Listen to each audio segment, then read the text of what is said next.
Vamos a hablar del tema de la tendinopatía del tendón rotuliano, mejor conocida como la rodilla del saltador o jumper's knee. Soy el doctor Edgar Edmundo Olvera Hernández, estamos en el Centro de Ortopedia y Medicina del Deporte. El profesor titular, el doctor José Alberto Reyes Pedrosa.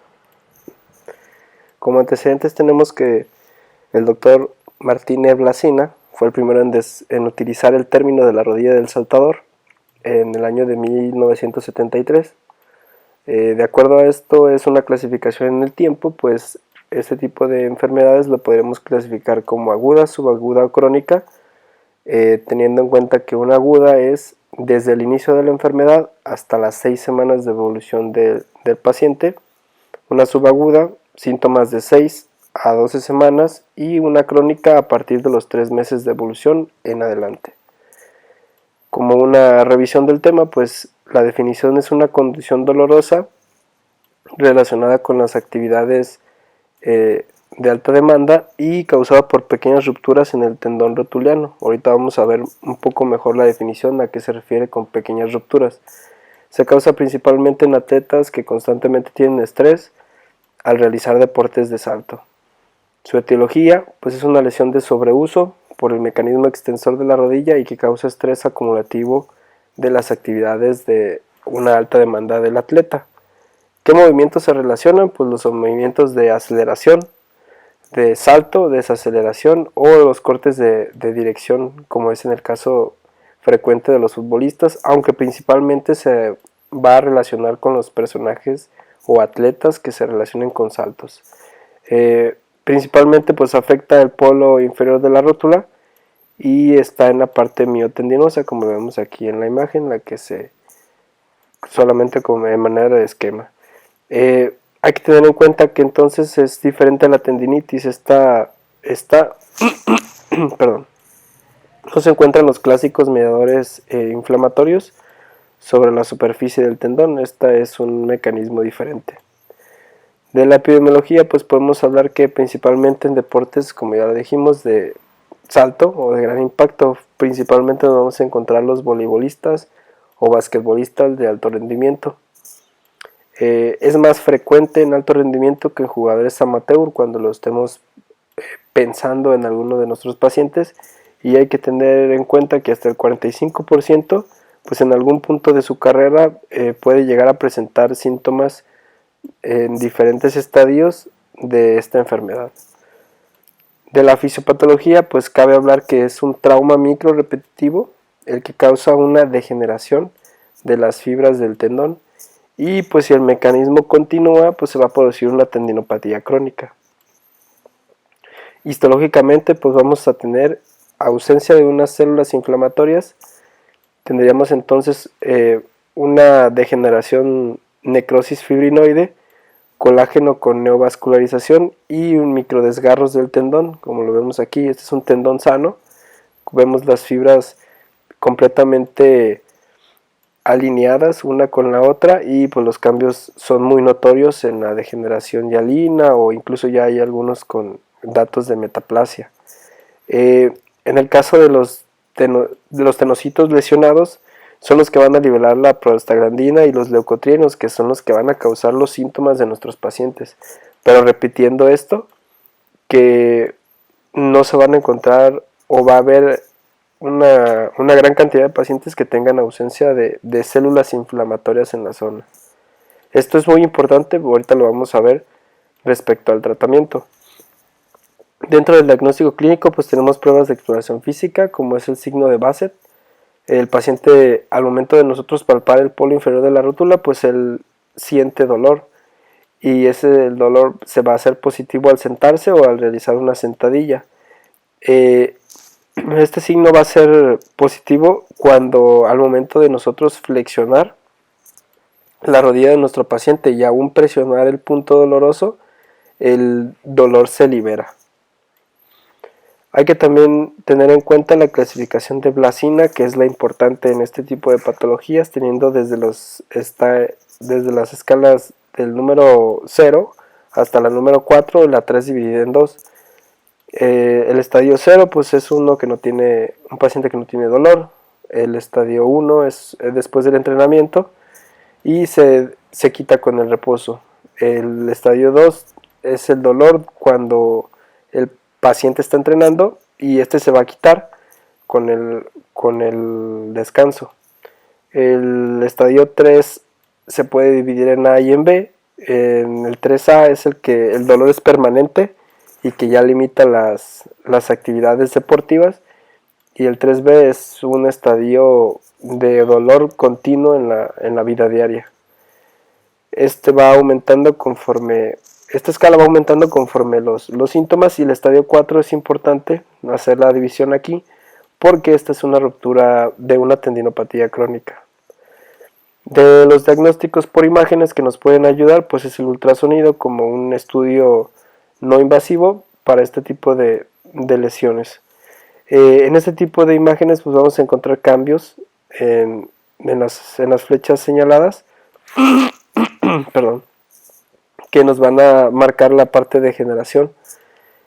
También nos vamos a encontrar con una parte en donde el tendón empieza a hacer unos cambios de manera crónica, y en la parte con la vascularidad, o nos vamos a encontrar aquí entonces con una mayor proliferación de neovascularidad en esta zona, o áreas señaladas con mayor flujo sanguíneo en donde no deberían de estar.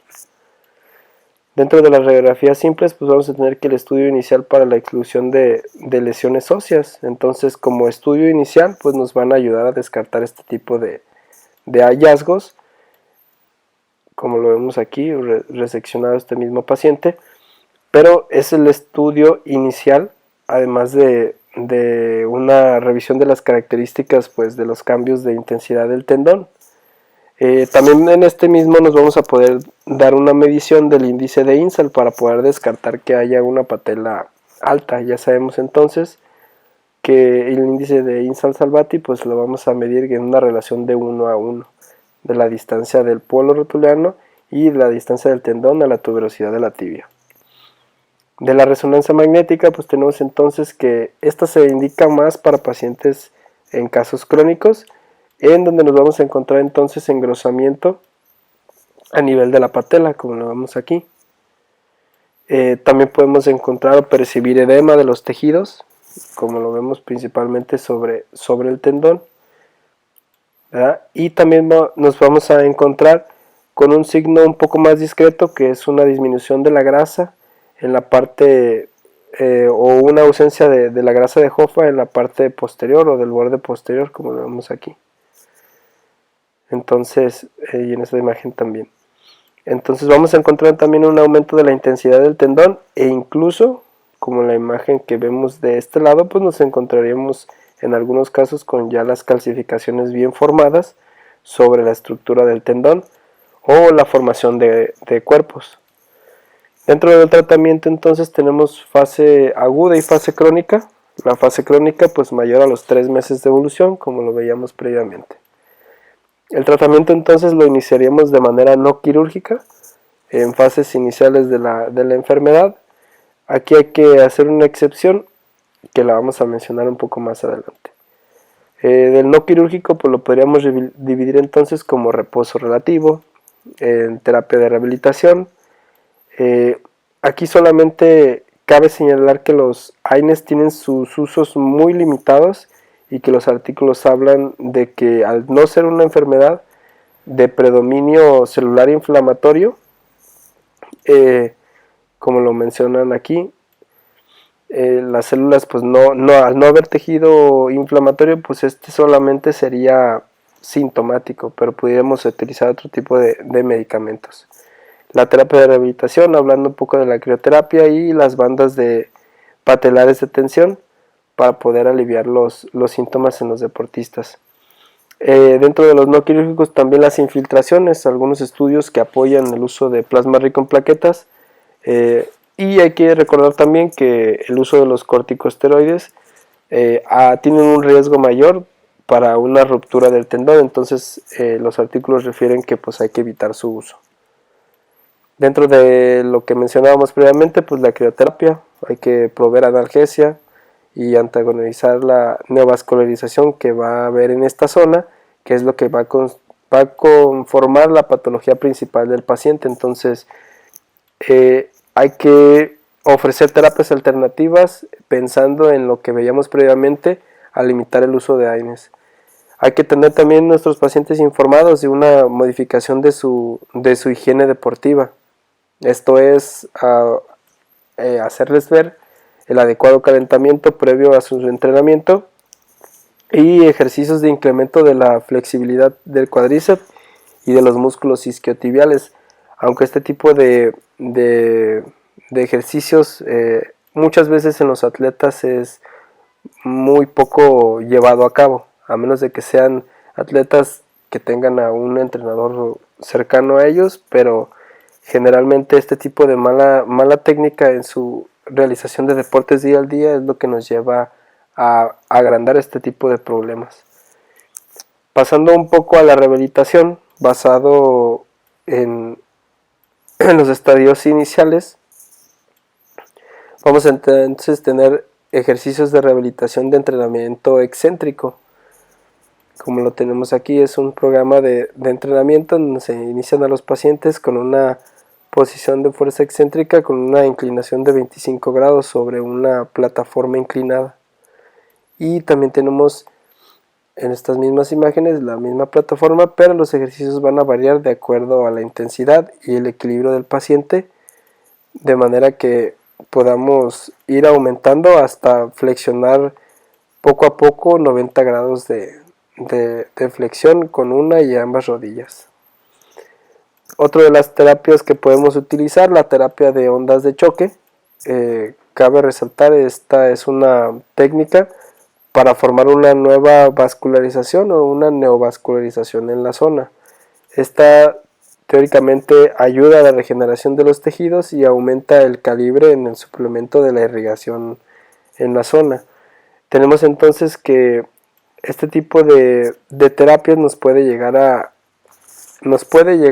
mejorar los síntomas de los pacientes al momento de que nosotros tenemos aquí óxido nitroso endotelial, el factor de crecimiento endotelial o el antígeno de proliferación celular, en estudios de uso de terapia de ondas de choque con los que tienen el estudio de control, marcando pues una diferencia al momento de utilizarla. Cabe mencionar pues que el estudio de terapia, la terapia de ondas de choque no es el ultrasonido básico o no son las frecuencias básicas que sigue un ultrasonido convencional.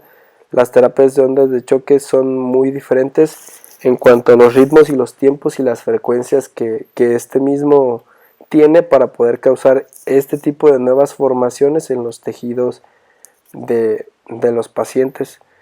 Entonces, esta variación es la que ha llevado a cabo o que se vea que existe este tipo de cambios que pueden ayudar a mejorar los síntomas de los pacientes. También otra de las técnicas que hablábamos de terapia conservadora, el plasma rico en plaquetas, se puede utilizar referido por algunos artículos en inyecciones de 4 mililitros, una terapia combinada de 6 semanas, además de sinergizarlo con rehabilitación y con ejercicio. O sea, el mecanismo del plasma rico en plaquetas, se hace la activación de estas mismas en el sitio de la lesión, se infiltran directamente y tenemos aquí la liberación de todos estos factores para poder causar la angiogénesis, activación de macrófagos, mitogénesis, la formación de nuevos vasos para la reparación de esta zona.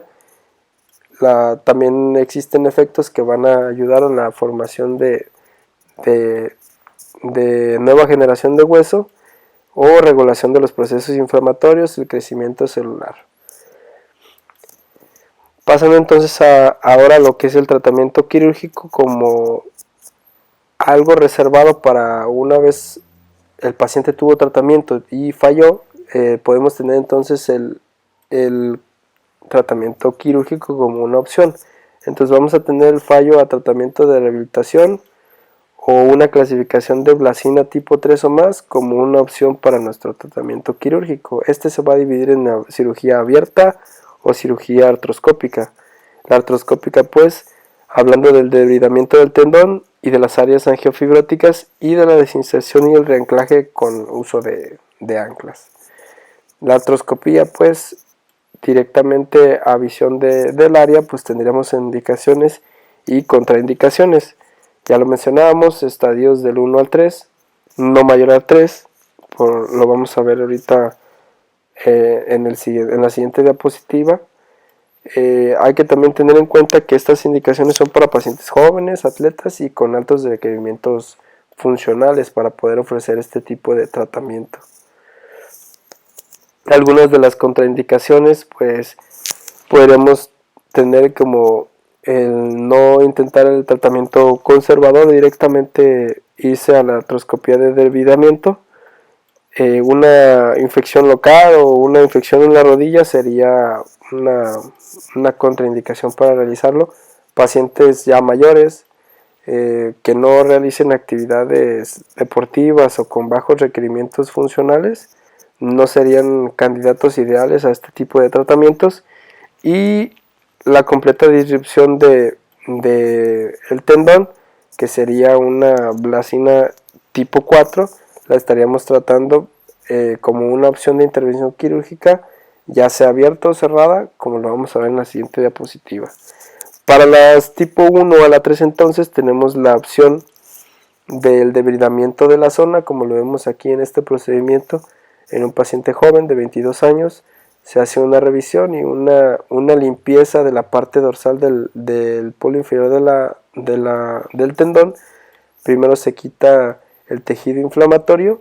Una vez se quitó el tejido inflamatorio y parte de la grasa, tenemos entonces ya el inicio a la utilización de fresas motorizadas para poder limpiar el tejido más duro y posteriormente realizar toda esta limpieza del área de la inserción del tendón para poder quitar y dejar el área de trabajo o el área de finalización, donde podemos ver las fibras del tendón limpias, sin tejido inflamatorio y con una nueva regularización del polo inferior de la rótula. El tratamiento, pues, exclusivo para los casos de blasina tipo 4, si recordamos como lo habíamos mencionado entonces, para finalizar esta práctica, pues esta es una terapia más invasiva, y las tipo 4 serían para las rupturas del tendón completa, pero las rupturas crónicas. En el caso entonces podemos utilizar las técnicas convencionales para poder volver a insertar con anclas en el polo inferior de la rótula y tener otra vez el mecanismo extensor de la rodilla reemplazado. Y bueno, pues para finalizar la plática, entonces hay que tener en cuenta que atletas, médicos y entrenadores deben de entender que el tratamiento para esta enfermedad es lenta y para el paciente es un proceso frustrante. Incluso al momento de poder estar buscando información sobre esto en las mismas artículos refieren que pues es una de difícil tratamiento. Entender entonces que los factores como el nivel de disfunción que el paciente tiene al momento de que llegue con nosotros, el deporte que practica o la calidad de la rehabilitación y perdón, factores también extrínsecos o intrínsecos, va a variar entonces el tiempo en el que pueden transcurrir para que remitan los síntomas de los pacientes. Este sería todo por la clase de esta semana. Nos veríamos la siguiente semana. Muchas gracias. Aquí les dejo la bibliografía donde se sacó toda la información. Muchas gracias.